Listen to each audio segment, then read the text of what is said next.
Welcome all to the Ultimate Virtual Walkathon Fundraiser Playbook. And we're going to get started with our webinar. I'm really excited. Again, everything's going to be recorded. You'll get the slides, no worries, and we'll get into all your questions during the Q&A as well. As we get started, my name is Candace. I run content and education here at CauseVox. And so for the last almost 6 years now that I've been here, I've been working with nonprofits to help them grow their digital fundraising. And we are joined by Amber, who is the Executive Director of Parkinson's, Nebraska. And she's going to be talking a little bit more about her virtual walkathon that she ran. And so, Amber, we'd love to just hear from you. Thank you for joining.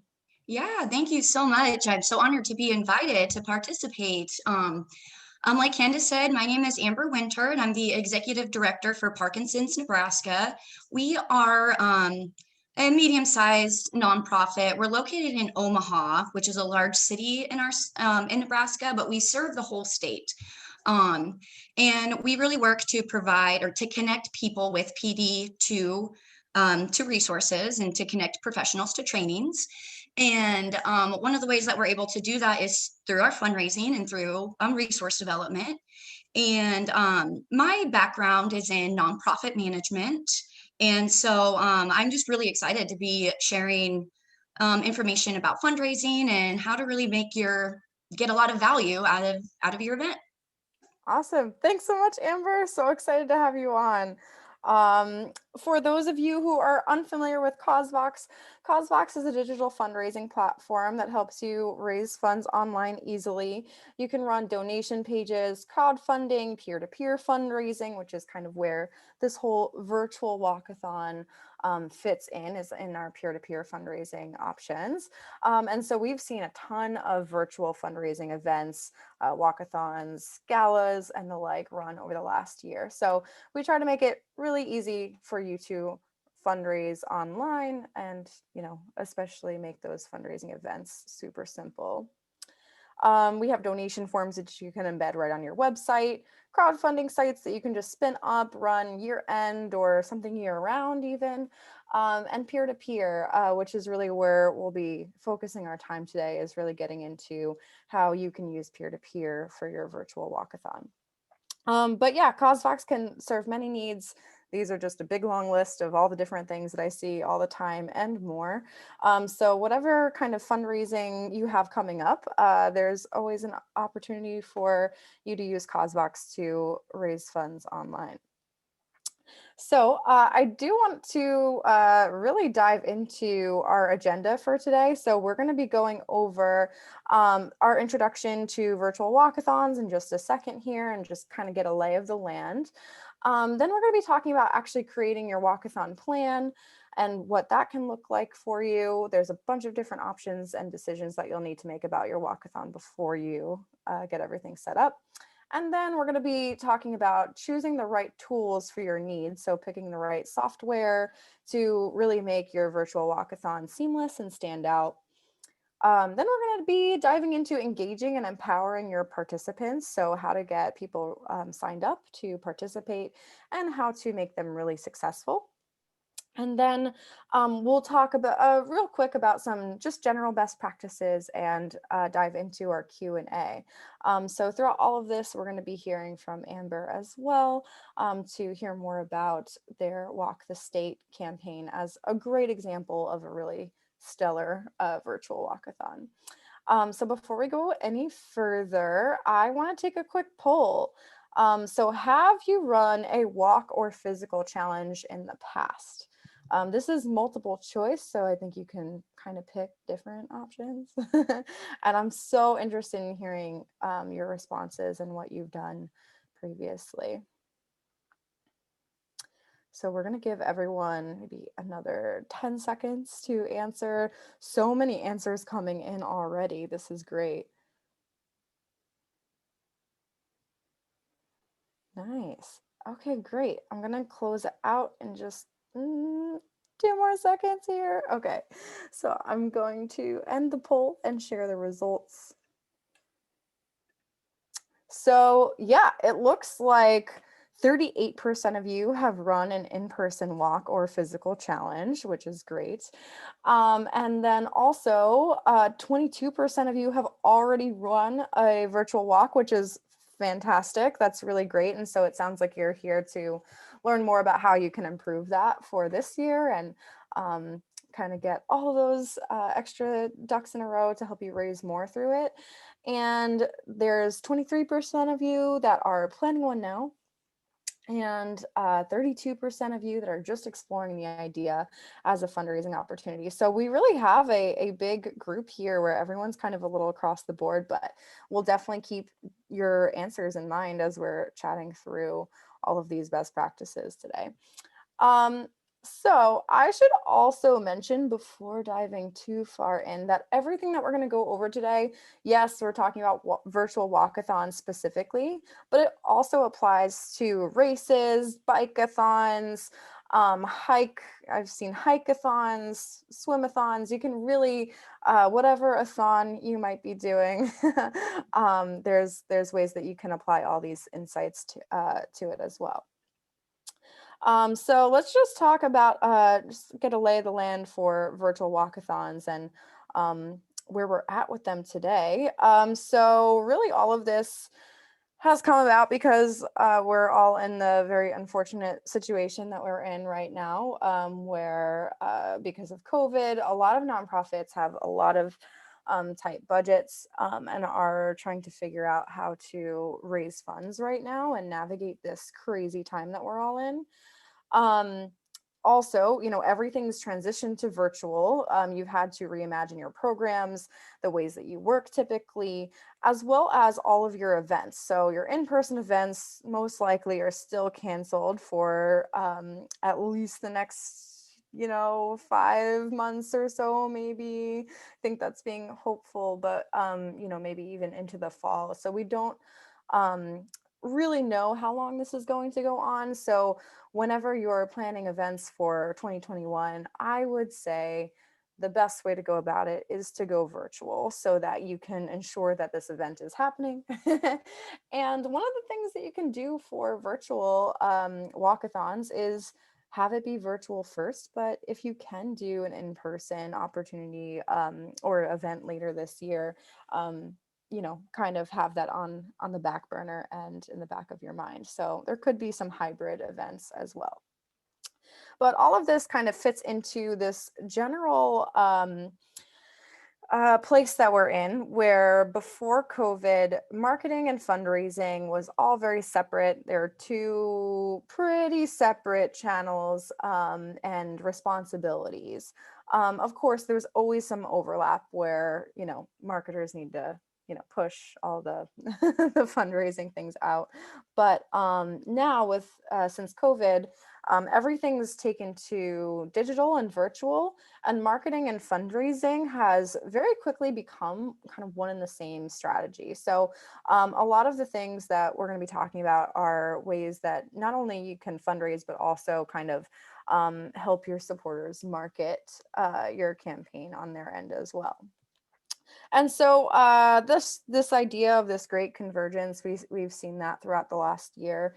The 2020 MNR benchmark report has shown that online revenue has grown by 10%. So that's pretty significant because it already had grown by 23% in the past 2 years. So this really is a huge leap. And it really just does speak to how everything is really navigating online and virtual. And also, mobile giving is on the rise. In 2019, 21%, mobile giving grew by 21%. So we'll just kind of keep that in mind as one of the strategies you can use to engage your audience online and get more donations. And so, yeah, all of this kind of fits into this broader scale of what we call the digital fundraising cycle. So your virtual walkathon is part of this, where you want to continually attract more audience to your website, through SEO, or also build a wider audience on social media so that you have more people to nurture through email campaigns or through different methods of storytelling, and then eventually convert those people who have just learned about your organization into donors, and maybe even activate them to be peer-to-peer fundraisers and get them involved in your virtual walk, for example. So all of this is designed to be a cycle that helps you continually build your online audience and helps you raise more over time. So you can think of your virtual walkathon as kind of fitting in as one way that you can really build this digital fundraising cycle, but there's so many things that you can do throughout the year to really keep more donors coming in through the door. So we've said this this whole year that the nonprofits that will stand the pandemic the best are the ones that are quickest to adopt a comprehensive digital fundraising strategy. And so I think all of you that are here today are doing that, and you're exploring all the different ways that you're able to transition those in-person strategies online, and even build new strategies and explore what that can look like for you. So I think you're in a great spot, because you're already, just by you being here, you're in a great place to start adopting a really comprehensive digital fundraising strategy to help you raise more throughout the year. So good job, all of you. And so now let's talk a little bit about virtual walkathons as a whole, and where that fits in with virtual events. So in a wild apricot survey that went out to that had 1,000 respondents, 84% of respondents at the time said that they had either already had a virtual event or were planning to run one in 2020. I think this is really in line with a lot of the organizations I've chatted with as well. So virtual events are not going anywhere, they're here to stay, at least for 2021. But I would say, the trend towards virtual actually has a lot of benefits for organizations as well, which we'll chat about in a minute. And then also, organizations that use peer-to-peer fundraising tend to raise twice as much as opposed to crowdfunding campaigns. And so this is a statistic that we've seen on our end, that when organizations either do crowdfunding versus some kind of peer-to-peer initiative, whether it be a walk or a virtual gala where they have people fundraising, or just an anniversary campaign where they activate their community to fundraise, on a whole, we see that peer-to-peer tends to raise about twice as much, because you're reaching a much wider audience. So this type of strategy is really effective for organizations, especially right now. So, there was already this trend going towards towards walkathons specifically as a peer-to-peer strategy. A report from peer-to-peer forums had shown that revenue through walkathons had increased significantly for their respondents. So they had a big range of different organizations all sort of report back that they had seen big increases in their walkathon participation and how much they were raising. And then also, just after looking through all of the many virtual events at CauseVox last year, virtual walkathons, races, and challenges were the most popular type of virtual fundraising event on the platform. So that really did, I thought it was going to be galas, to be honest. But yeah, we saw so many of these walkathons, very interesting races, of course, 5Ks, but bikeathons, and some really fun challenges as well, that all kind of, hikeathons were really popular too.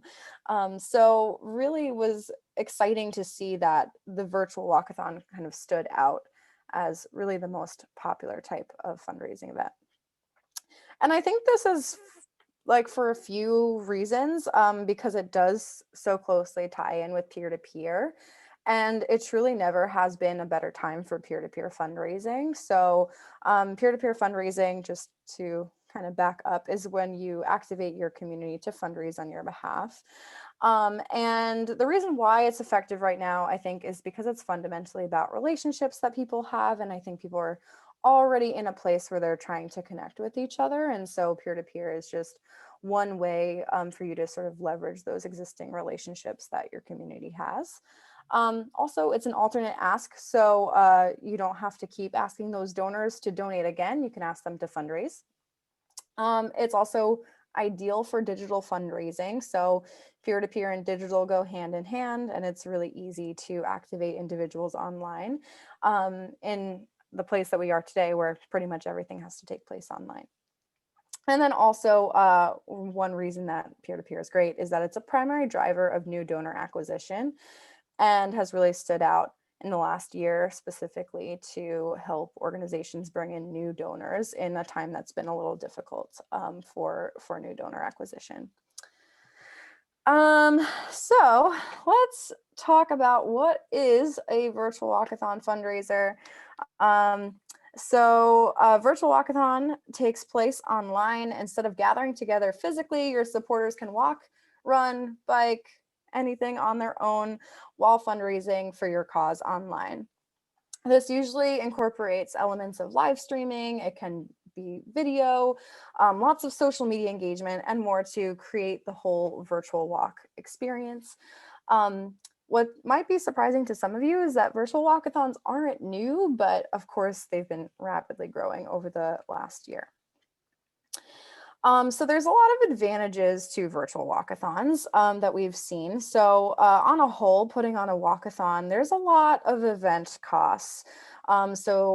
Typically there's, renting tons of equipment or, having so much in person and permits and insurance and so many different costs that can add up really quickly, especially if you were doing any kind of food or anything else as part of it as well. When you go virtual, there's a lot lower event costs. And kind of because of that, there's also this higher return on investment. So your ROI from your event is going to increase significantly because it's going to cost you less to put on that event. And typically you'll end up raising the same or more. There's also less administrative tasks because your admin team can really focus on fundraising and actually executing this well, instead of getting distracted and dealing with location managers and everything else that you need to do when you have an in-person event. So you can really focus more of your energy on your fundraising strategy.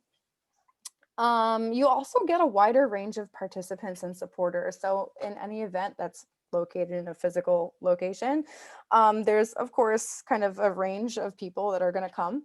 But when you do things virtually, you can engage people from wherever because your walk participants can walk in their neighborhood locally.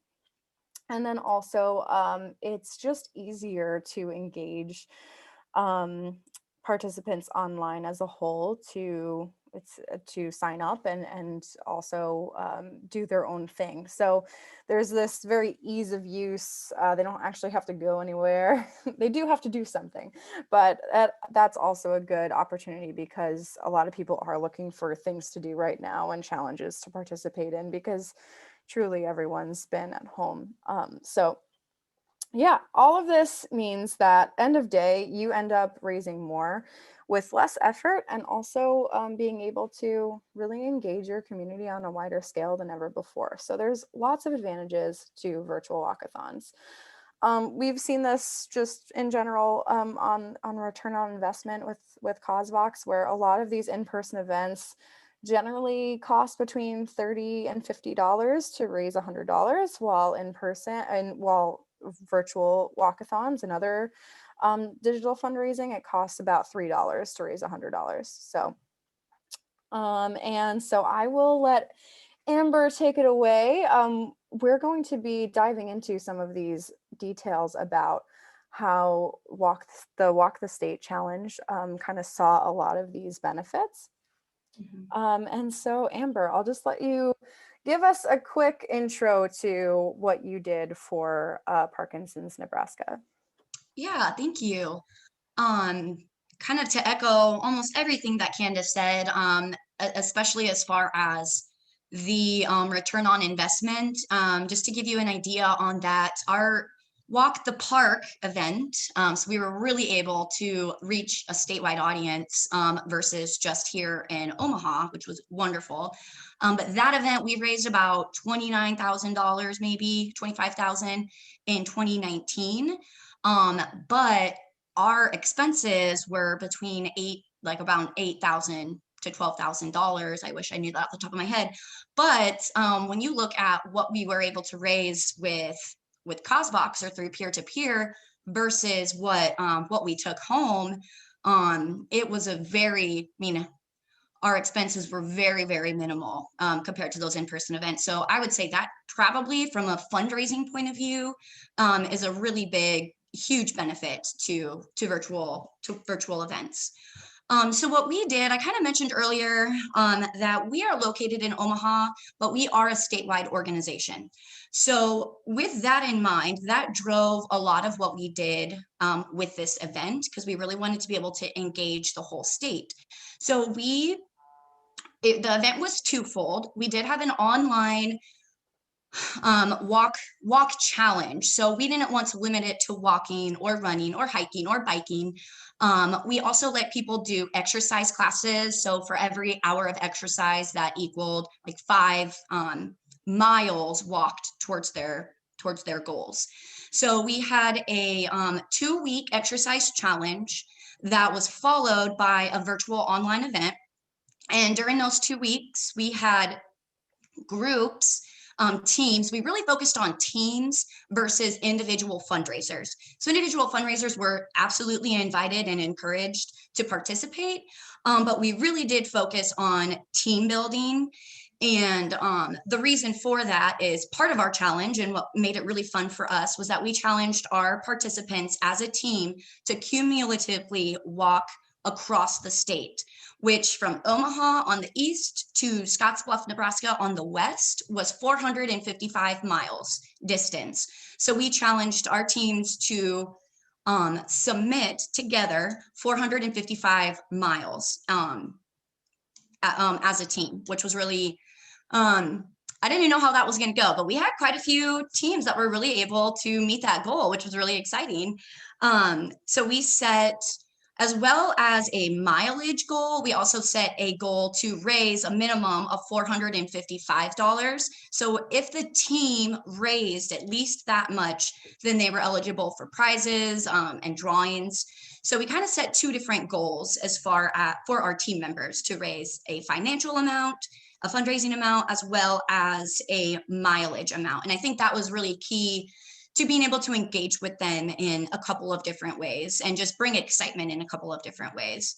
At the end of our walkathon, or of the walk challenge, we had just a really brief, it was about 2.5-hour event. Yeah, which is right here. This was our agenda. It really gave me an opportunity to talk about Parkinson's, Nebraska, the work that we're doing, talk about the impact that we're making. And then we had some demonstrations from people across the state. For people with Parkinson's, exercise is a really big part of managing that disease. So we invited exercise professionals from all across Nebraska to do demonstrations. We had some speech therapists who came and spoke at our event. And the fun part was that we had a Walk the State celebration at the end. So we did a big thank you to all the people, the team members that participated. We shared the amount of miles that each team had submitted, how much teams raised. We did our prizes at that time. So the event really was twofold. We had our challenge, which would be that walkathon, that peer-to-peer aspect. And then we also just had an online event, kind of separate from the peer-to-peer. Yeah. Awesome. Thanks for going over just like the general structure of what you did for your event. I think all of this is like really interesting just to hear how different organizations are able to, kind of imagine what their event would look like. and really how you personalized it as well. And so we'll get more into everything in just a bit. I saw a couple questions come in about the slides and the recording, and so yeah, you'll all get that in the follow-up email tomorrow as well. And so thanks so much, Amber. Again, we'll be coming back to you in just a few minutes. So I just want to really dive into creating your walkathon plan and thinking through the general structure for your event. So a lot of this is going to tie back to these SMART fundraising goals, principles, where you want whatever you're doing, really, when it comes to fundraising, to be specific, measurable, actionable, realistic, and time bound. So all of these help you create goals that you're likely to reach, are very specific in nature. So it's not like just, hey, raise funds, but it's really helps you drive funds by setting very specific amounts and goals in mind. So these are just kind of the principles that we're drawing upon for a lot of these things that we're going to be thinking through. So there's a few different things that we'll be going over. So one of them is to decide what your actual challenge is going to look like. So for Amber, it was 455 miles walked together as a team. But there's a lot of different ways for you to imagine this for your organization. So you can have it be more of a specific time where virtual 5Ks, maybe everyone runs at the same time and then they report after the fact how their time was and what happened for them. So you can have people do their activity at a specific time and everyone does it at the same time. Or in more of Parkinson's, Nebraska's case is more over a period of time, so over 2 weeks. So you want to think about, do you want everyone doing a specific thing at a specific time, or do you want to give them the opportunity to sort of do it over a period on their own? Um, and you can also think through whether you want to give them a specific goal to reach, whether it's for their challenge or a more personalized goal. So in Parkinson's, Nebraska, it was 455 miles as a team, where with some of the other virtual walkathons that I've seen, the Arizona Friends of Foster Children Foundation, for example, they had everyone set a more personalized goal of how many miles they wanted to walk and challenge themselves to do. And so that was fun because it was one of those metrics where they can see who walked the most and sort of award people based on some of their personal goals that they set for themselves.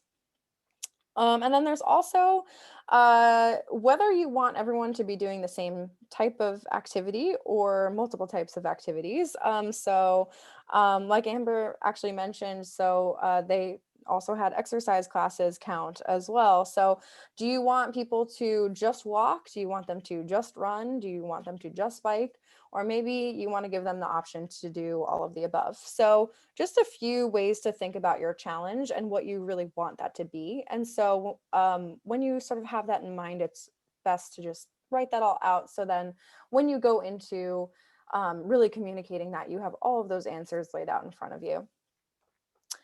And then the next thing that you want to do is think about your timeline. So one of the things that you want to ensure that you're doing is that you set a realistic timeline, both for you and your participants, to be able to set up your campaign online, get all of these details in place to really run this virtual event effectively, and also give everyone the opportunity to finish their challenge and fundraise. So, when you're thinking about your timeline, I would say something for you to just think about is I really recommend getting your virtual event campaign site where you're driving everyone to sign up ready about 6 weeks out from the time that you want to complete your fundraising. That's just a best practice that I've seen from watching a bunch of these virtual walkathons take place, because you typically need to give people at least 2 weeks, or at least a week, but usually 2 weeks to actually sign up and get registered. And you want to typically give them about 4 weeks to fundraise and do their challenge. But that can definitely depend on what your challenge is and what your goals are. But just kind of keeping that in mind, that not every timeline is going to look the same, but you definitely want to have some lead up time to make sure that everyone can get set up and do their challenge. So having an end date in mind that's reasonable is very important.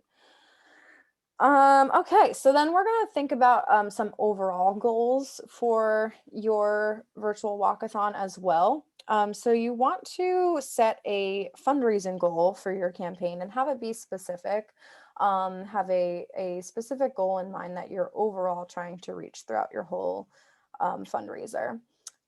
This should be based on, if you have done, like many of you have said, a virtual walkathon or an in-person walkathon in the past, you can definitely use that as a way to sort of guide what your fundraising goal should be. I mean, for virtual walkathons specifically, I see them typically raise about the same or more, to be a little bit on the safe side. Some people will just make it a little bit less, just in case they don't have quite as much engagement. But I would say the same or more is probably a good way to set your goal. And also not, it doesn't have to just be based on previous events or if you're doing something for the first time. I think one of the most important things to keep in mind for setting goals is really how much you need to raise. And this ties into whatever impact that you're hoping to make with this fundraiser as well. So is there a specific program that you're trying to raise funds for? Is there something that you need in the near future?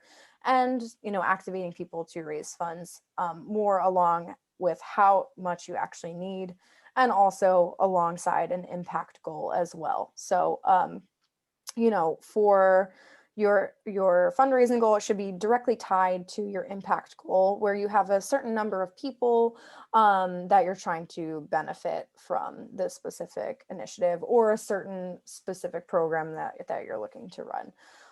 So those two goals, fundraising goals and impact goals, are very important to keep in mind. And then that trickles down to all of your participants' goals. So one of the best ways that I like to think about tying your overall goals to your participants' goals is thinking about what your fundraising goal is overall, how many people you think you can get to participate, and what that actually means for how much each person needs to raise in order for you to meet that goal. So it's a very simple way to think about it. So just kind of overall fundraising goal divided by number of participants, and then how much you need each individual to raise. So that's one simple way to do it. You can also do it more based on those, having that fundraising goal tied in with your mission or something else, which is also great. So if your what you want your participants to raise directly ties to a level of impact, that is also a great way to frame their participation. One of the things that you will probably need to think about is if you want to engage teams or not. I think virtual walkathons do lend themselves to teams where groups of people can be online doing their challenge and fundraising together. So it's not just individuals, but also groups of people. So if you want teams, how many teams do you want?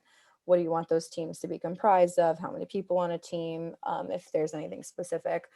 So that's just kind of something to keep in mind when you're thinking through what your participation is going to look like. Another thing to think through is, will you charge a registration fee? There's lots of benefits to registration fees. There's also some drawbacks where, with a registration fee, you can be certain that you're going to be bringing in a certain amount when people sign up and participate. It also helps you offset any fees of, making those t-shirts. And typically I see if an event is sending out t-shirts or other prizes automatically to each person, they'll charge a registration fee. Otherwise, if there's no automatic t-shirt situation, I see a lot of free participation as well. So it really does go both ways. I think it depends on what costs you need to cover, and we'll get into some of that later as well. And so yeah, and so that directly ties in with, what awards or prizes will you be incorporating. So I've seen virtual events that have, everyone that signs up gets a t-shirt, they get a medal in the mail. I actually signed up for one of the ones on Cosvox, and they sent me one automatically, and I didn't realize. Are you going to be doing those types of automatic awards and prizes, t-shirts, swag, other things for everyone that registers? Because if so, you'll probably want to have a registration fee. Or if you can get a sponsor to cover those things, and then that's just a freebie for everyone that fundraises for you, I think that's great too. And I think in Amber's case, where they had these t-shirts for people to purchase, I think that was a great option where they could keep registration free fee free and have people just purchase their t-shirts if they want, and then kind of use those t-shirts also as an incentive to reach their goals as well. So just think about what sort of awards and prizes you can incorporate to increase engagement, and also if that ties into any registration fees. Okay, yeah, and also sponsors and partners. So are you going to be having sponsors for your virtual walk? I think that's a great thing to just think through. I've seen it on most of the virtual walkathons here on Cosvox that they did have some sponsors participate. But sponsors at a virtual event kind of look different than an in-person event. So what do you want your sponsorship levels to be? How are you going to really show and give time to your sponsors, whether it's having their logo on the page that you're driving everyone to, or maybe if you do have a live stream, incorporating your sponsors into that somehow. But just think through what the fulfillment of those sponsorships could look like for you. And also, I don't want to shy away from talking about corporate partners as well. So maybe they're not giving a huge gift to your organization, but you can also engage local businesses or existing partners to actually sign up as a team and fundraise for you. I think that's a really great way to get people plugged in if they're not going to, donate a large amount and sponsor, but still gives them a lot of visibility on their page. And you might have the opportunity to actually raise more if they're actually fundraising for you, and then they can do the challenge as well. Or maybe you can get a partner to, or a sponsor to commit to a match. That is always really helpful in driving more gifts through throughout the whole campaign. And then, maybe they can donate items or offset the cost of making the t-shirts. So, and, promotion is huge as well. So even if they're not doing any of the above, if they can just include your page to drive people to give or participate in one of their big emails that are going out, that's also a great way to leverage those partners and get more people to your site to engage. So that's a note on partners and sponsors. I want to talk a little bit about live streaming. I don't see live streaming at every virtual walkathon. I think it really just depends on the event, but I do recommend it because I think that it does give people a way to engage the day of, and it makes the end date sort of feel important. It sort of drives everyone to one place to have like a culmination of all of their hard work throughout their challenge. You can also celebrate wins and talk about the impact that's been made, and shout outs to people who have done really well with their walkathon, and people who have gone above and beyond for their fundraising goals. So that always makes people feel special. And also, of course, share the impact that everyone collectively had made over the whole fundraiser, and then really be able to impart that impact and have beneficiaries share stories, and really tie all of your participants' hard work and fundraising back to your mission, and communicate that well day of. So yeah, so gives you the opportunity to engage with everyone and make them feel good about everything that they've done for your organization. So this is just kind of like a quick checklist for you to come back to later, of just everything that we just chatted through, just all the different points of the specific goals that you'll want to set when it comes to thinking through what your walkathon is going to look like.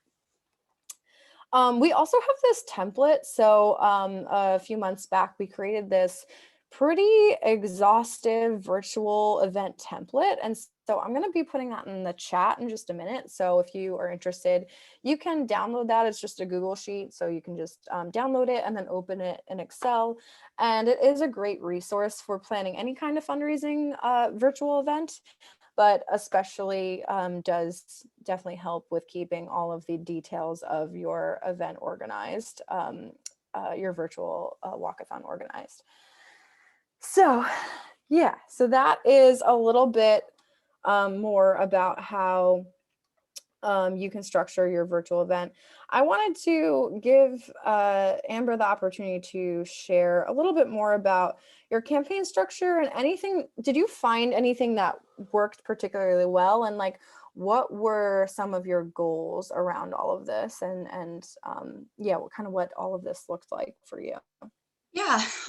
So going back to goal setting, one of the things that I struggled with was, and I saw in the chat there are quite a few questions about engaging like senior communities, or maybe if you've never engaged with people online before, or is my community going to want to be engaged online? And those were all questions that we also faced, and really had to kind of work through. So when we set our goal, we actually, so like I said, if we had an in-person goal or an in-person event, I would have probably set that at around $30,000. Would have been just off the base. That's probably what I would have set it as. But with COVID and everything happening, I had no idea what to expect, because we also serve seniors in our organization as well. And that is definitely a great question to ask yourself. So what I had done was I definitely went the much more safe than sorry route, and we kind of cut our goal in half to 15,000. I would not recommend that, because we were very blown out of the water by how great everything went. So we started out at $15,000, and we reached $12,000 before our walkathon, or before our challenge even started. So I actually ended up having to go on to CosVox and increase our goal like 3 different times throughout the challenge. So I would definitely not be scared as far as reaching those goals or setting higher goals for a virtual event. Just putting that out there. We were super excited and just thrilled about the response that we had. So our event was both fundraising and friend-raising. So we did not charge any participant fees. We wanted everybody to be able to participate. One of the reasons of that is, when I planned this, the whole time I was thinking about, we have fundraising goals, but we also have goals just as an organization. And there are like exercise, like I mentioned, is super important for people with Parkinson's. So we also had kind of education goals built into our campaign and kind of awareness built into that. So the reason we chose exercise was because that's also encouraging people with Parkinson's to exercise. We sent out a lot of information about the benefits of exercise. So I think that was really, that really just goes back to thinking about all the different types of goals that you can have, from, your impact to what does your organization, awareness, there's so many different types of goals that you can have in an event, and really just thinking all of those through, and then focusing, we really focused a lot of what we did on our event based on those goals. So like I said, it didn't cost anything for anybody to participate. They can create groups by themselves. They weren't even required to walk a certain amount, raise a certain amount. We really just wanted them to be engaged with our community. What we did do though is if they did walk that 455 miles, we sent them a t-shirt. That was the only like freebie gift that we gave to our participants other than prizes. And otherwise they did purchase t-shirts online as just another fundraising kind of tool for that. And then what we ended up doing was I just packaged them out and sent those out, at the end of the event. So that made it just really simple to be able to do that. Um, we also, one of the things that made it very successful, I think, was being very intentional with all of our engagement. So, for example, somebody with Parkinson's or a senior member of our community might not be able to, get online. First of all, that's something that we've run into a lot with some of our older audiences is they're just a little, not excited about getting online and doing Zoom. So when we targeted our individuals, our participants, we really targeted more the team leaders. So like community leaders, such as, the exercise instructors, maybe the children or other family members of people with Parkinson's. And who else? Businesses was another one. We reached out to our sponsors. And then when we were talking with all of them, we really talked a lot about the benefits as far as, when we were talking to exercise instructors, the benefits of, exercise and how getting your group involved, their motivation is to help people with Parkinson's. So when we were able to really speak to their motivation, we saw a really great turnout that way. Same thing with talking to sponsors and business partners. This event was our first statewide event for us. So really aligning our values with their values, I think was really key. Like Candace said, though, it does look a lot different because you don't have your vendor tables, you don't have, banners hanging around the event. One thing that I think we did that our sponsors particularly really liked is throughout our virtual event, we had sections like 15, depends on what level they were, but 15 to 30-second, literally commercial ads that we were able to just put right into my PowerPoint, press play, and then it was really set up as a format, just like a commercial would be. So I think that was a really strong sponsor benefit that we were able to offer them. We really just wanted to make it as easy as possible for people. And I know we'll talk about that a little bit later when we talk about toolkits and engaging people. So I'll hold off on that, for now, but really just being intentional and thinking about who our audience was and then basing almost all of our decisions around that was really key to what made us successful. Hope that answered the question, Candace. Yeah, it was great just to hear how you set goals, what that looked like, and also just that bit about sponsors is really insightful and how you gave them some airtime effectively. And I do think that that's a really great way to engage sponsors virtually. Cool. So I want to be very mindful of time, so I'm going to speed through a little bit of this next section, but I think it's important to talk about what tools you can use to actually run this virtual walkathon. So there's three main things to think through or two main things to think through and maybe a couple others for your virtual software package. So the first is you need a fundraising platform. And also you probably, if you're doing live streaming, you're going to need an event streaming platform. And there may be some other tools that you want to integrate into your challenge as well to make it as seamless as possible for your participants and also for you as a fundraiser. Tip, just use whatever software is going to make it as easy for you and your participants as humanly possible. That is a big key to success. Statistics, a lot of web traffic is on mobile, a lot of payments happen on mobile. So just kind of keeping mobile friendliness in mind when it comes to engaging your audience, because a lot of people are going to be setting up their personal pages using their device. And you want to make sure that they can do that easily. So the more easily your participants can get set up, the better, the more likely they are to set up their page and register and fundraise for you.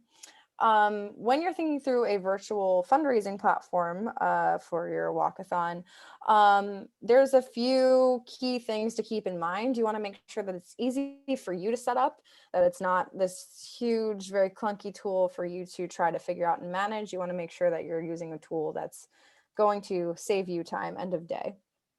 Also, of course, has peer-to-peer because fundamentally virtual walkathons are peer-to-peer. Um, you want to ensure that it's easy to feature content so that you can put in all of your event details and sponsors and everything else that people need to know to be able to participate. Make it really easy for them to see all of that on the page.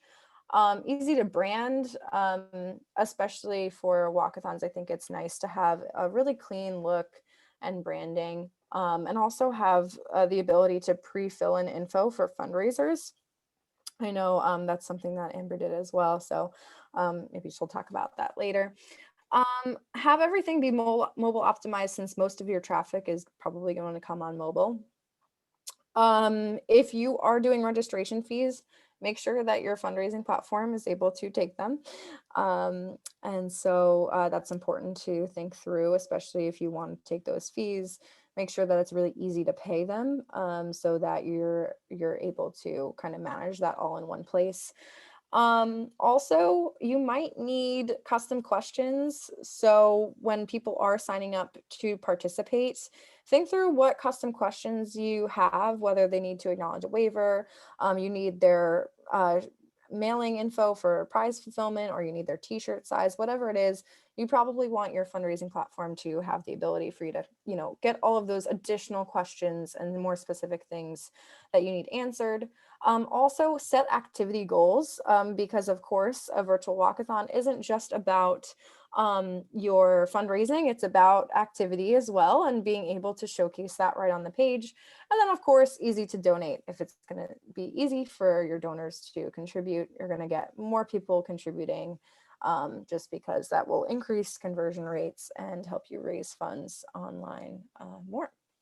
So all of this to just quickly plug our new flexible metric on CosVox. We just added this week, where your participants and you as the admin as well can showcase the activity for your fundraiser right on the main campaign site and on the personal pages. So participants can set their own activity goals. You can pre-fill in one for them as well.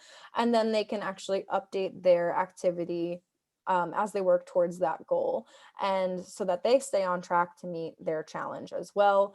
And then all of this makes it really easy for you to also engage with those who have succeeded with their challenges, and also be able to reward them as well, like Amber did, with all of those who walk the whole 455 miles. So if you're interested, I can post the blog post about that, so you can read more about this new flexible metric that we're offering. I also wanted to say, so when you're thinking through your fundraising software, there's going to be a lot of inputs that you will have to put in as you're setting up the page itself. I had this quick checklist here. This is something that I recommend coming back to later, so you can think through all of the sort of content that you want to prep to be able to set your site up very easily.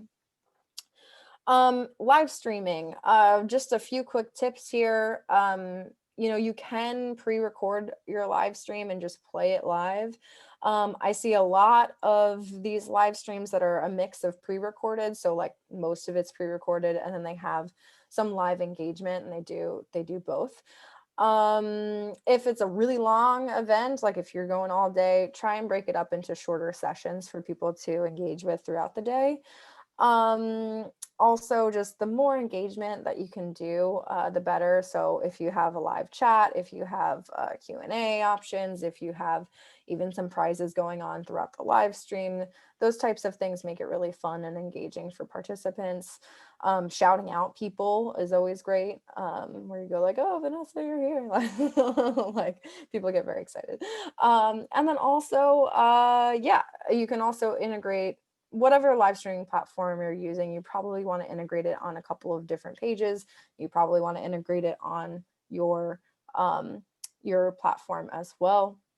So there's three different kinds I see most often. YouTube Live, which is great because it's easy to play a pre-recorded video and then you can embed that anywhere. So that's what we see here on CauseVox the most is YouTube Lives embedded right on the campaign sites where people can donate, fundraise, and all of that, and watch live all on the same page.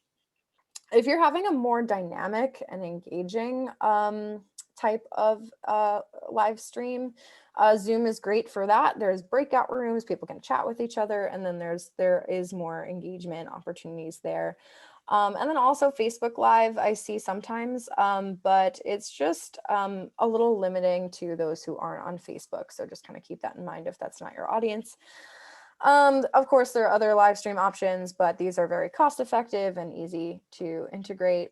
And then thinking through some other software. So you can use Strava to have people track more time-based activities. So if you're doing like a 5K, that might be a good tool to keep in mind where people can just run tracks right on their phone and then they can embed that even on their a fundraising page as well. Also thinking through how does your virtual your fundraising platform connect with some of the other tools you might be using. So for example, we have Zapier integrations that make it easy for you to push data into Bloomerang, Little Green Light, Salesforce, Kindful, MailChimp, Constant Contact, QuickBooks, and more. So you don't have to do a lot of exports and imports, and it just kind of goes automatically if you have that set up. And then also thinking through, are you going to have a landing page on your website dedicated to your virtual event as well, and how you're going to be integrating some of the fundraising options on that as well. So Amber, would just love to hear a little bit more from you about, what made you choose CauseVox as your fundraising platform, and any tips that you have for people who are doing a similar event. Yeah, we kind of shopped around and did a lot of demos with other companies that, also have maybe peer-to-peer. We really chose CauseVox, kind of for quite a few reasons actually, but one of them being just the ability to really personalize everything on our form, on our event site, on the peer-to-peer, on the team pages. You really can personalize almost anything, which is really great because we get to control the narrative. We get to control, what our brand, like our branding of our event, which I think is really important to just the cohesiveness of everything. We were also able to go in and write, on personal fundraising pages, for example, write, a little bit about, as though I was from that person's point of view, like I'm raising money for this reason. But then there are other people, the participants are also able to log in and then update that if they want to share their own personal story. And storytelling is so powerful that it's really great that they have the opportunity to do that.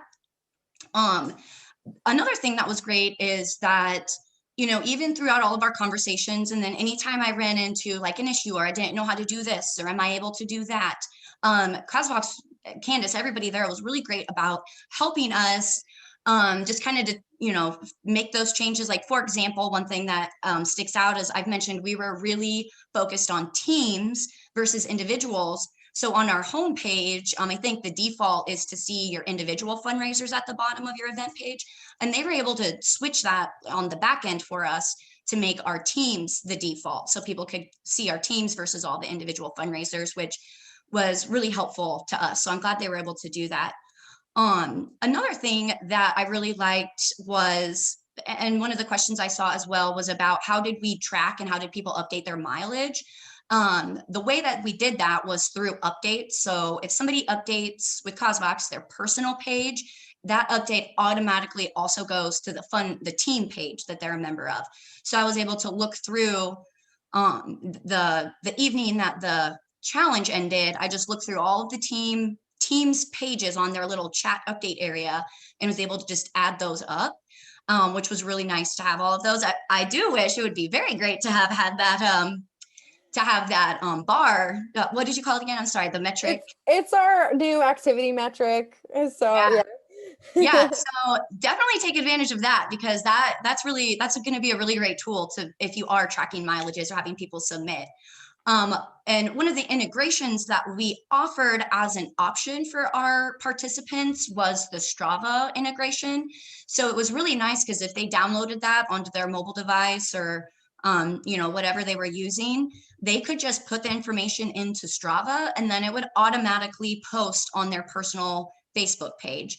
So the whole goal of everything is to make it as simple and easy and pretty much thoughtless to the campaigners, to your fundraisers as possible. So that integration was just one less thing that they had to think about. One less, they didn't have to log into CauseVox in order to do that. They were just able to input their information and Strava pushed it right to their page. So that was really helpful. That was really helpful to the campaign as well. Yeah. Also, I'm just curious, what did you use for your live stream? We used Zoom. We're Okay. big Zoom users, and then we Nice. were able to go live with that on Facebook. Well, just within Zoom, you're able to do that. Mhm. So yeah, that's what we did, and it worked really well. Cool. Awesome. Thanks, Amber. I so appreciate that and like just kind of the insight into, what software worked for you and why it worked too. Um, sorry. I want to roll right in because I know we're up on time, but I want to just hear more from you about how you actually recruited your fundraisers and what sort of tools you also equip them with to help them reach their goals. Yeah, I think that's key. I mean, we're all nonprofit professionals, and really, I think that's key for anything that we're doing, whether it's fundraising or anything within the nonprofit sector. Everything comes down to like building those relationships and just being very intentional about what you're doing. So when it came to recruiting participants, I spoke on this a little bit earlier, but we really focused on the people that we really thought would be the most engaged. So yes, and it is pretty much the honor system is what we did when people were updating their miles. But you know, it worked. It worked really well. But when we were engaging with everybody, we reached out to community leaders because they really are the ones that have the access to the people that we wanted access to the donors of that community, to the people with Parkinson's in their own community. So if you are reaching out to people, we did do some like general email blasts. I would say like put it in our newsletter. We did basic, fundraising posts and sponsored ads and everything. But I think our most, bang for our buck was when we did intentional outreach to the people that we really thought would be the most engaged. And one of the things that really helped us after we got everybody registered, that wasn't the end of our engagement. That wasn't the end of that relationship. We created a toolkit for people. And I can actually, do you want me to go ahead and Yeah, if you want to share your screen, that would be great. I think yeah, it's so good to just see do that the real quick here? example. Because this was really, I think, the piece that gave us the most success. So I just had this on our website. I just put a link to this within our Walk the State Challenge site on CauseVox so that they could access it. It included all kinds of things that our campaigners would use. So if I'm thinking of, if I'm making a fundraising campaign, peer-to-peer or not, I just think of what do I need to do. You have your email campaign, you have your social media campaign, you have your, public relations outreach. So every aspect of a fundraising campaign that we would want, we created that and then gave that to them, as a resource for them to use. So it had our state flyer or our Walk the State flyer that they could use to share with people. We gave a pretty comprehensive overview of the event so that they didn't have to really think about how they were communicating the event. They could just share this with somebody if they wanted to invite them to their team. Like I said, we really focused on education and awareness as a really big aspect of our campaign. So just a little bit information about what is Parkinson's disease, why is exercise important, some tips on how to create a successful fundraising page. Both of these links came from CauseVox. So just their general resource on how can you create a page geared not towards our back end, but geared towards how can the participants do that. And then also some information on storytelling, which I think is just such an important tool that I really wanted to make sure that our participants knew about that. We shared a bunch of different graphics, all different kinds. We had some like ask me why I walk, why am I participating? All of our event logos, our personal logo, save the date. We also had some GIFs as well, just to add different types of content that these can be shared in emails, they could be shared on social media. So that was really helpful to give them. And I do want to pull this up because I think this was really a big key to helping really just take the legwork and all of the thought that we put into it as fundraising professionals, because that's what we are. This is our job. This is what we do. Your participants might not be, fundraising professionals. So I created a timeline. One of them is in this calendar form. So you can see, I kind of just put it as, it goes by weeks and it goes by dates of what they should or could be doing to promote this event, and just made it really, really simple for them. So it just said on each day what they can do, check in with your team members, make this type of post. Like for example, on August 5th, start editing your press release, start editing your radio script so that next week you can go ahead and send those out to people. So really just thinking about what would I want somebody to tell me, or what are the things that I think about as a fundraising professional and tools that I could give them. I also made it into a week by week timeline, just to give them another way to be able to view this information. It's all the same things that were on that calendar, but different people view things differently. So this was a really big tool, very helpful tool to being able to just guide our campaigners towards being successful, because that's really the whole goal of, that's our job. We're not doing some big event planning where we have to be there and manage the actual event itself, but we are, responsible for making sure like our success comes from our campaigners' success. That's what I always kind of went back to, is how can I make them more successful? Because in return, I'll be more successful. So that's really what guided this toolkit a lot. And some other helpful things in our toolkit are our email templates. These are all, I'll just pull one up just to show you. They are links and they go towards their, just a tip. You don't want to put these in PDF or anything like that. You want them all to be in a Word document, because if you pull it open, they can open it and then they can go ahead and edit it right here, right? Edit it right within the document. They can share their stories, talk about their team, why are they participating, put their individual goals in here, their team names, and really just make it very personal. It goes back to the benefit of storytelling again. Can't stress that enough, how important storytelling is. So this was, and all of our other emails are very similar, where it gives them the subject line. It just makes it so simple for them, where they don't have to think about it at all. And different ones throughout the week, like why exercise, a countdown. Ideally, how I ran it was, you would want to I sent one email per week. I think it was like every Monday leading up to the event. So on our campaigners' goals, I had them sending out one email per week, just so that they're staying engaged with their, network, but then they're also not overwhelming them. Social media content, this always lined up a lot with whatever the email content was. And on our promotional timeline that I have, it will say, like, for example, the week that we talk about education, it will say, choose social media content based on education. So I would go down here and like Parkinson's disease education, I have a whole kind of section on it that they can just choose. You could post this. Some of them are a little bit too big for Twitter, but I tried to make it so that they could be used on all of the different platforms. Benefits of exercise. And then these are just posts that they would be able to just copy, paste, put their personal fundraising page or their team fundraising page into that, and very easily share that. And throughout that timeline, I give really kind of detailed, send this email, send this exact, social media content this week. Really took all the questioning, out of their hands.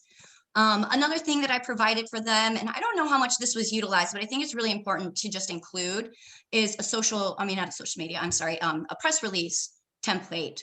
Um, I'm sure you guys are probably pretty familiar with, press releases. I'll just open it up, but it again was in a Microsoft Word so that they're able to really personalize it. So our whole goal was to get this event across the state. So we left them the option to, personalize what city they're in, the community that they're serving, their name.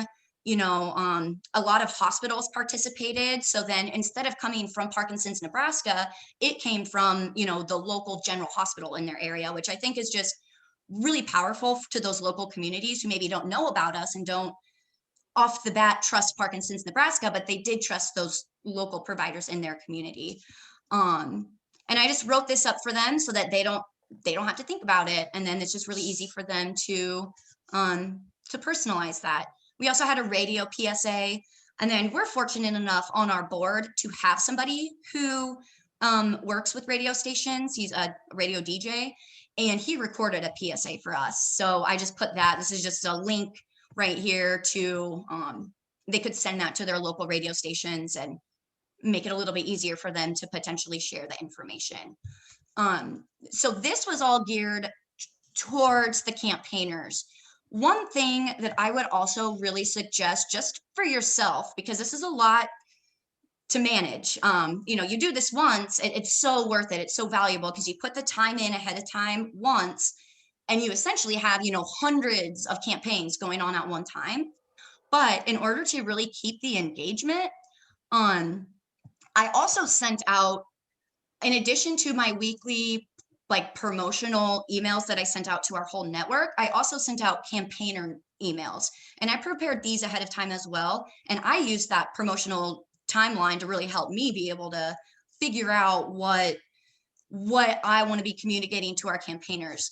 So this is every week leading up. This really just goes with, hey, here's what you can be doing this week in order to, be communicating with your, with your network. And then I think another thing that was really helpful was I put I can't probably access it from here, but these hyperlinks are links directly to those Microsoft Word documents. So if they're not looking at that timeline or they're not really utilizing the toolkit at all, they still have direct access to whatever resources you're talking about they should be using, if that makes sense. So this was very helpful to me as the person running, the overall event. And I did all of this in advance, which is really, really helpful because you are going to be thinking about other things. You are going to be, your attention is going to be taken away. So I would recommend making your toolkit as early in advance as possible. And then also adding, a to-do list for yourself to just add these emails, create these emails ahead of time, because you're going to be able to do that because everything is going to be based on that promotional timeline. So this was something that I was really grateful to pass to Amber for, when I was able to just go in and copy and paste these right into my email list. And what was great about CauseVox too was as participants joined and as team members joined, I was able to just go in.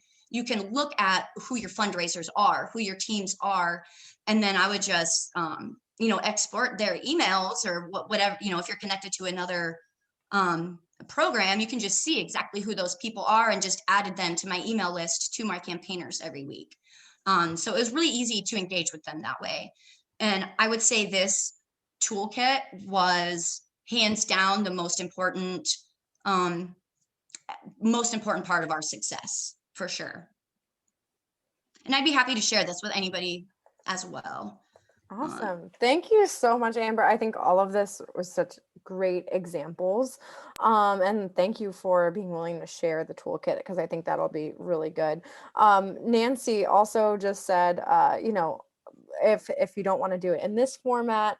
She also recommends doing like even like a recorded video of like what you want them to do each week. So that could be like another way to Yeah. give them some tips easily. And thanks, Nancy, for that.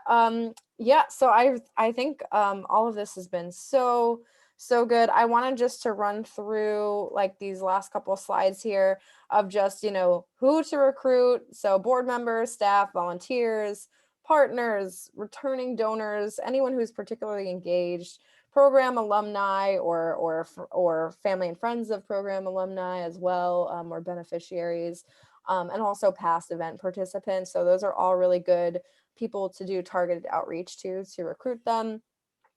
Give some time for setup, make sure that they have about 2 weeks to get their pages set up, or at least some time to get activated. Personalized outreach works really well. Even some phone calls in some cases are recommended, but definitely emails. That toolkit really comes in handy. I think I see a toolkit with almost every massively successful peer-to-peer campaign. There's always a toolkit. So I think that's kind of a must-have.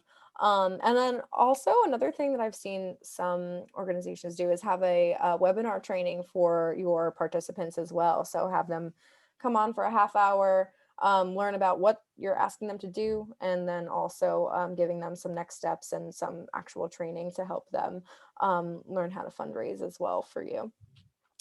So Amber, I saw one question came in, was how far in advance did you actually begin writing and pulling together all those materials?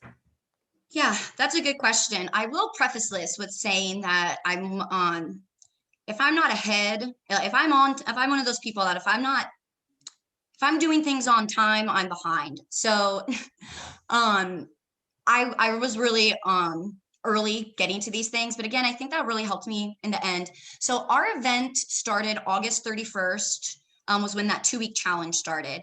And I probably started our toolkit, at least on my end. It wasn't necessarily posted yet, but started writing those emails back in June. And I probably had them mostly done by the middle of maybe like the first couple of weeks of July, so that when people started, I'd have to pull that calendar up again. But everything was ready to go by whenever the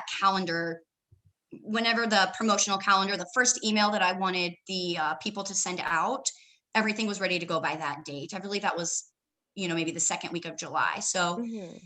really, when you plan that, you want to think about, when do you want your campaigners to start marketing for you and reaching out and fundraising for you. And that should really be your deadline to have all that information done, because you're going to want all of that ready to go before you share your toolkit with them. So as far as like a date, or trying to figure out what date, I would set your date as whenever you want them to start fundraising. That's when you really need to have all those materials done.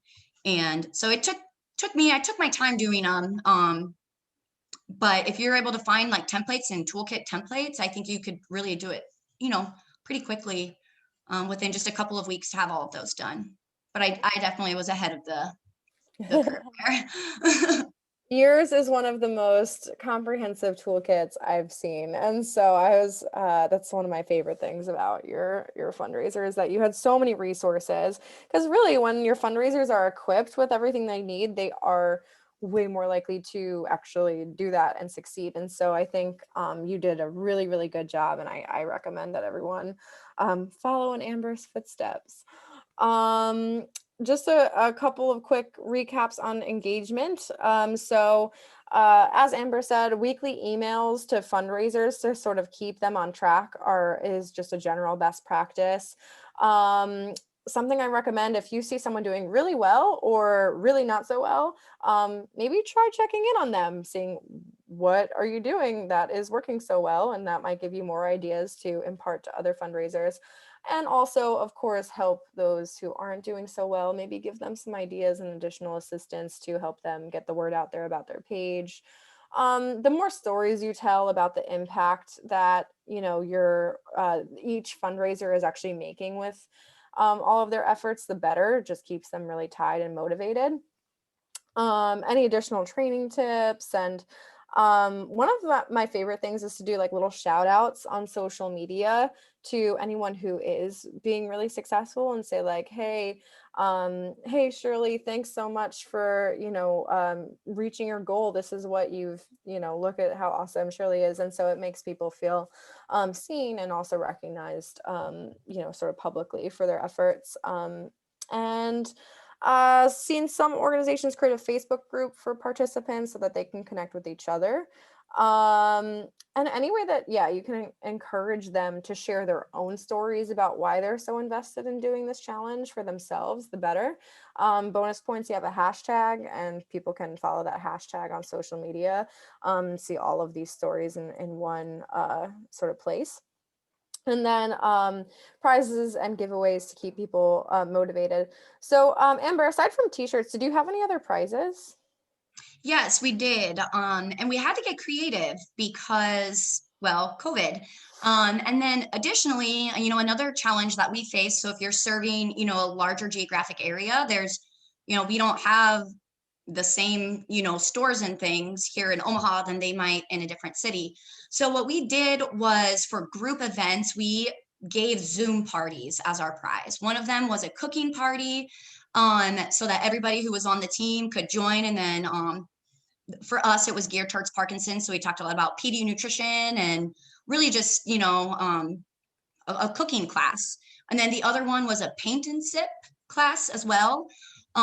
So same thing, we just joined, everybody was able to, tune in to a Zoom, and they were able to chat and just really gather with each other, which a lot of people really appreciated because some of like our team members, oftentimes we had families that were team members. And so they had people in Oregon, Omaha, Colorado, all these places. And so they had access to this really great, online event to be able to engage with each other. And we found a lot of success with that because it can be really tricky. You have to get creative with your sponsorships. You have to get creative with your prizes when you're moving things online. Yeah. Oh, I love those ideas. I love those Zoom party ideas. It's so good. Wow, this is amazing. There's so many people that want to connect with you as well. I mean, I don't know if you want to put your email in the chat here, and also maybe I can include it in the follow-up email because I think there's so many people who connect to what you're doing and your mission and also just want to learn from you, and you have Yeah. such great insights. So yeah, if you want to put your email in the chat, I think that would be so good. And there's still so many questions here. I'm afraid we won't get to all of them, but yeah, I saw one was about your sponsorship levels, and so kind of what that looks like, and like, really how long those commercials were, and as opposed to, how many commercials you were able to squeeze in. Yeah. Um, well, I can't think of what it was off the top of my head, but we had different sponsorship levels, and it was our top 2 tier sponsorships were able to get um a commercial within our event. So 30-second commercials, they stood by themselves. So in our 2-hour event, we had different speakers and different people who did demonstrations. So it was in between those, just like if you were watching TV. That's really kind of what my goal was to make it almost as if you were watching TV. And it's like, this presentation's over. Oh, and now back to our sponsors, or give a big thank you to our sponsors. Some of them submitted YouTube videos. I really liked that. That was really easy for us to do on our end, to just plug that into our PowerPoint. Again, we're really lucky that we have somebody who works in radio. So if they didn't have like a YouTube video to share with us, he was able to, they sent us a script, and then he was able to just kind of talk. We showed their logo and then talk about their organization or their company or their business. I would be happy also, if anybody wants to reach out to me to share what our sponsorship levels look like. I probably should have looked those over before today, so I apologize about that. But yeah, Yeah. that was really fun. That was really fun to do, to just make those commercials. And I think our top level was 5,000, and you got your full 30-second commercial. Most of those were our YouTubes, and I could be wrong on that, but that was one of the most successful ways that we could really build value into, the benefit for the people that we partnered with. Yeah. It's all about aligning our goals. They wanted to get in front of people and we wanted them to sponsor us. So just thinking about what can we do to get their information in front of people. Awesome. Thank you so much, Amber. This has been so good. There was a couple quick questions. Did you run any Facebook ads? Just curious. We did. I will say though that we definitely have we have a big opportunity to grow a little bit more on Facebook. Mm-hmm. One of the reasons for that with our particular, population and the people that we're reaching out to, a lot of them aren't necessarily big, huge Facebook users. I mean, I know Facebook is nowadays, used by a much more broad population, but that has never really been the mode that we use to really connect a lot with people. We probably could do a better job at that. But if your organization does do a lot on Facebook, and if you've had success with sponsored ads before, absolutely do that. It's so great if you do have a platform on Facebook. The targeting capabilities that you can do are really helpful.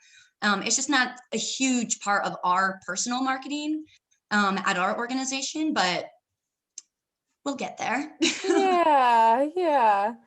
And so, Amber, do you have any suggestions for organizations who do have like an older audience and how to get them involved, or who to sort of focus your targets on more? Yeah, definitely. And this is something we do, with all of our communication is we really target a lot of um for us, for people with Parkinson's specifically. And I would say this really applies to no matter what, like older population or active older adults that you're working with, is the people that are serving those people, that are serving the people with Parkinson's, the exercise instructors, the physical therapists, the speech therapist. For us particularly, we reached out a lot to hospitals who had Parkinson's programs and those community leaders. And there's a couple reasons for that. One, as we know, targeted communication is always better than just a general blast to people. The other thing is that, and again, this might be more specific to us because we have really, really focused a lot on rural outreach, and how can we connect with them. So we've really learned a lot of things in that adventure so far. And one of those is that it comes down to trust. Um, we've gone into smaller communities and they're like, well, who the heck are you? Who's Parkinson's, Nebraska? I've never heard of you before. There's a trust issue there where they trust the people that provide them services. They trust their doctors. They trust their support group leaders. If you're working with youth, I know that a lot of people that joined us today were involved in like youth organizations. Who is leading your programs, like the program leaders of whatever types of programs you run. Be really intentional about reaching out to those your service providers, really, I guess is what it comes down to. Yeah. When you're looking at the sector as a whole, would be those are really the biggest value. Yeah. Yeah. And I think that also ties in with Jillian's question, who was saying that, their numbers for registrants are kind of down. But I do think that targeted outreach is really the key to getting more people signed up. And also, thinking through who those program leaders are, who are the people that are serving, and getting them engaged actively to participate. So I think that kind of answers both. Yeah, well, one thing on that too that I think is also really helpful is, we didn't send out the same, community leader email to everybody. I wrote one specifically for support group leaders, specifically for hospital administrators, specifically for therapists, because they're all tied a little bit differently to the community.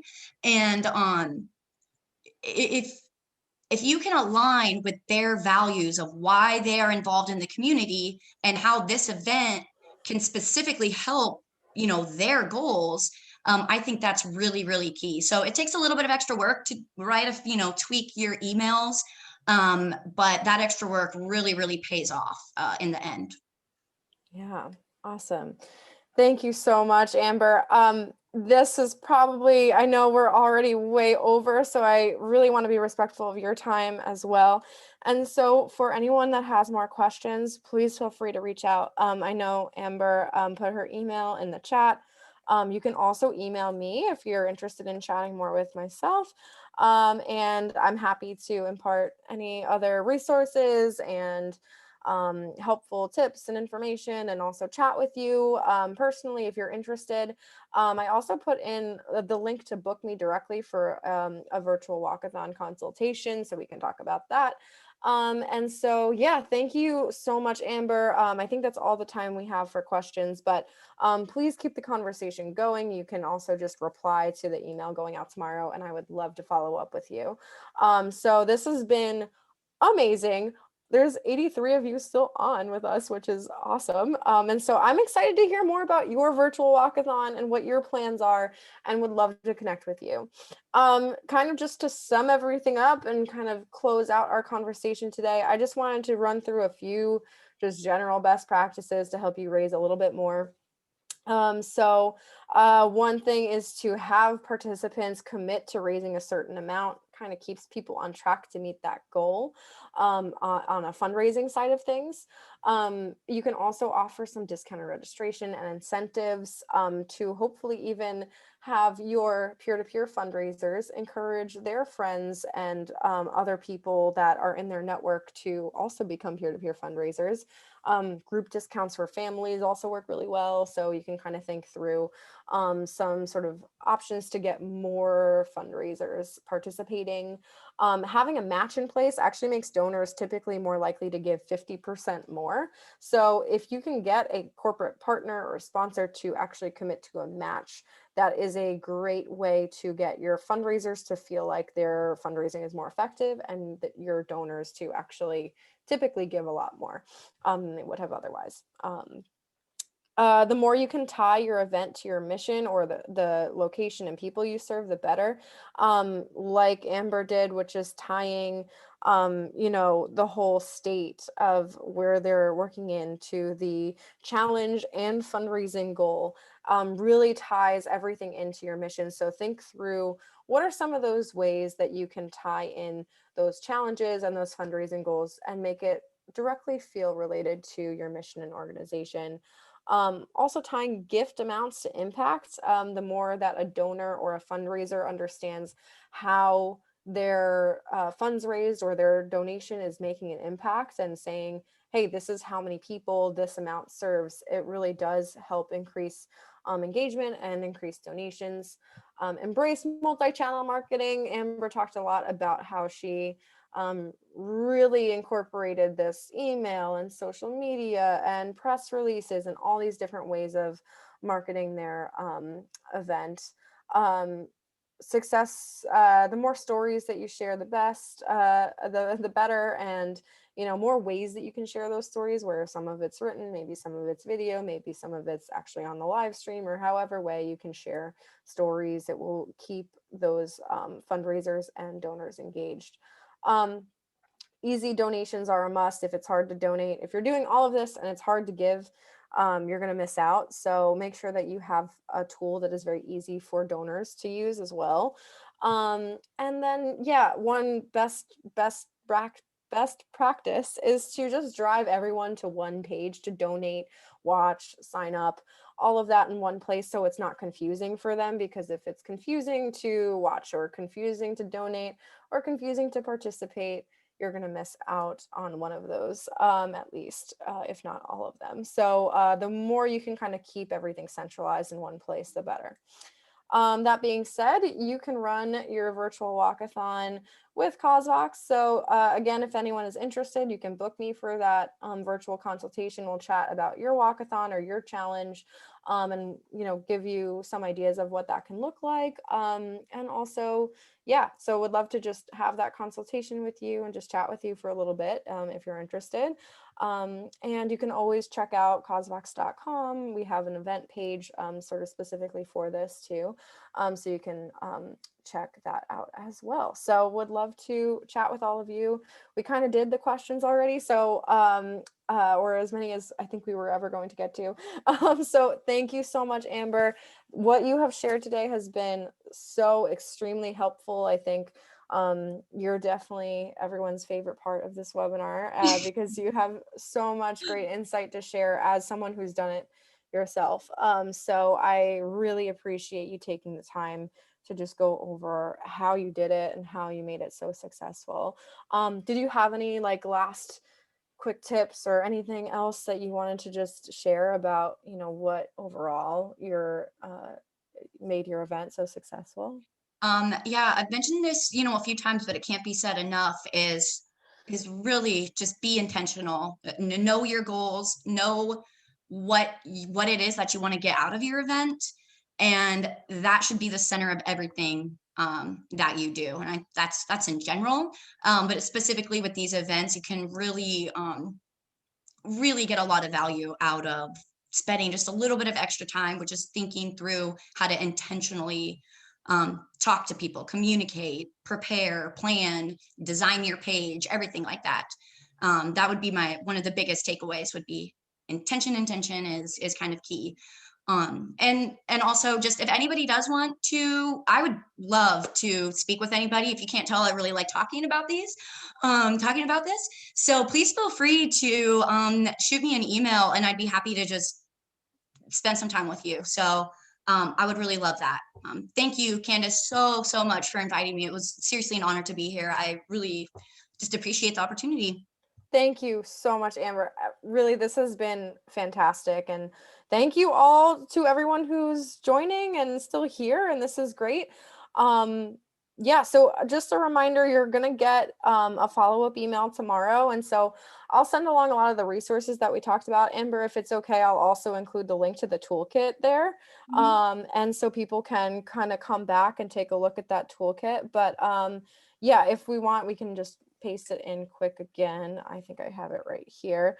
And so yeah, for those that are interested in chatting, Amber, that's so gracious of you to be interested in chatting with all of our attendees. We had a really great webinar. So thank you all for attending, and thank you so much, Amber, for being here. This has been really fantastic. Awesome. Well, thanks everybody. Yeah, have a good rest of your day. All right, take care. Bye.